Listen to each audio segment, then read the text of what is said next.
Hi everyone, today we're going to make moist chocolate cake and here are my recipes I'm going to share with you today. Stay tuned. First of all, we're going to add sugar and half cup unsalted butter and we're going to give it a very good mix. Next I'm going to add 3 eggs into the butter and sugar mixture.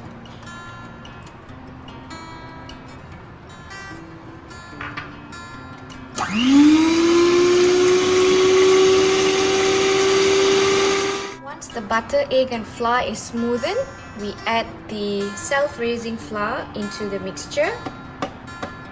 I'm adding 1 cup full of self-raising flour since I'm using this, so I don't have to add on baking powder and baking soda. Once it's all mixed well, I'm going to add in the cocoa powder. I'm adding half cup of cocoa powder into the mixture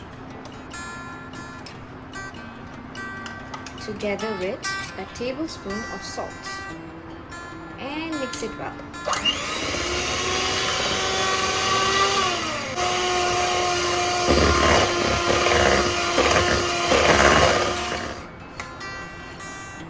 Okay, once you get a creamy mixture like this, it's time for us to pour our hot Nescafe in. So I've already preheated before I pour it in. As you can see, it's very hot. So we're going to mix it in real well until it becomes creamy.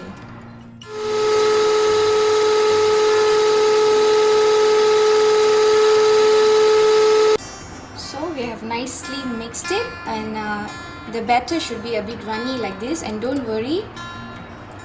After this, you just pop it into the oven and set the degrees to 175 degrees and you heat it for about 40 to 50 minutes. If you are worried in between, just check with a toothpick if you poked in and it comes out clean, so your cake is ready. Right, so I'm going to put it on the pan now.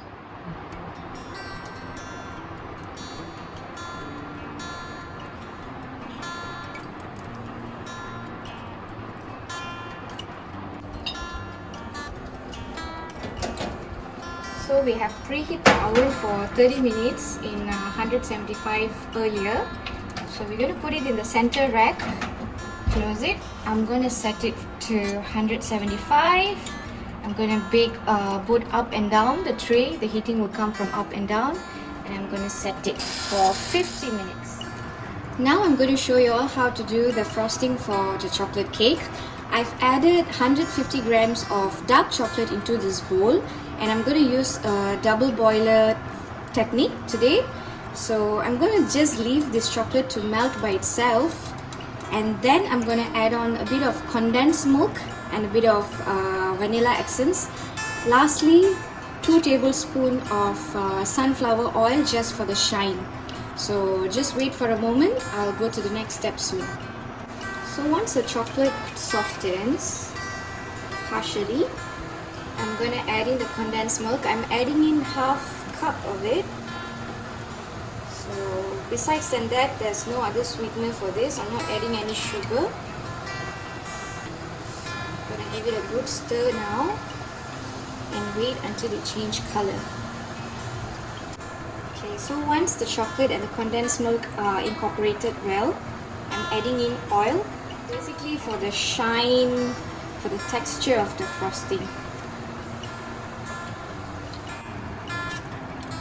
Okay, here's the final outcome. Look how shining and smooth it is. So it's done now. I'm going to off it, and next thing is I will wait until the cake to bake, and then I'll show you all how to apply this frosting on the cake.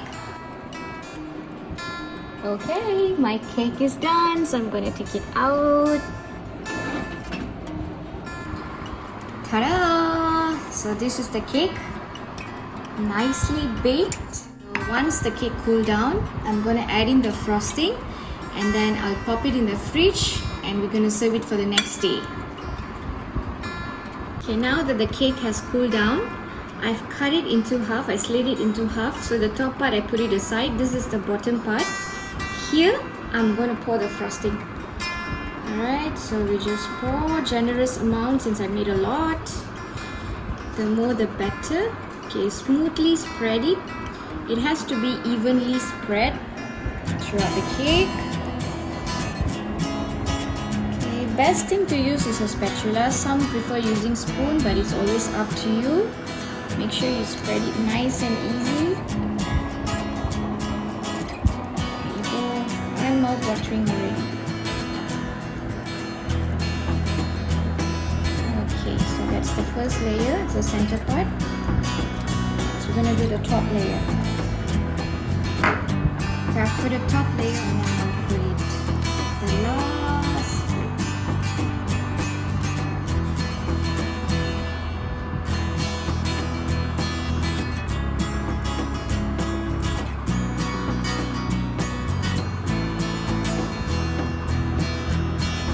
As you're putting the top part, you may also want to fill up the sides. So let it just pour out. You can always decorate this with maybe nuts or chocolate rice or strawberries.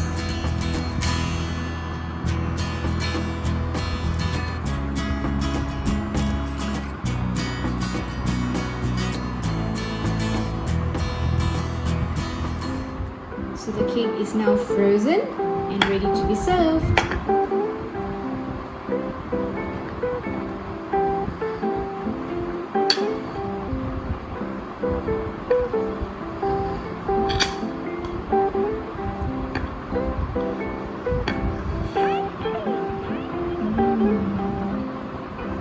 Look at the texture, guys.